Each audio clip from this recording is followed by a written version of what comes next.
वेटरान बॉलीवुड अभिनेता धर्मेंद्र देओल परलोक एएनआई सूत्रु परलोक नहीं सूचना मिली।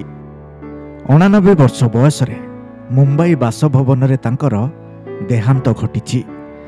बॉलीवुडर विशिष्ट निर्देशक करण जौहर धर्मेंद्र देहांत नहीं पोस्ट करिसेंती। चलचित्र निर्देशक करण जौहर इंस्टाग्राम रे पोस्ट करिसेंती, यह एक जुगर अंत। जड़े विशाल मेगास्टार मुख्यधारा सिनेमा रे जड़े हीरोर अवतार, अत्यंत सुंदर एवं सबुठारु रहस्यमय स्क्रीन उपस्थिति। से भारतीय सिनेमार जड़े प्रकृत किंवदंती। सिनेमा इतिहास पृष्ठार परिभाषित एवं समृद्ध भाव उपस्थित। धर्मेंद्र दीर्घ दिन धरी असुस्थ होई वेंटिलेटर सपोर्ट रे थिले।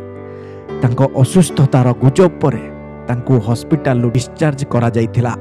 शेष मुहूर्त से तांको परिवार एवं डाक्तर कड़ा तत्वावधान रे थिले। किछि दिन पूर्व तांको हॉस्पिटल रे भर्ती करा जाइथिला।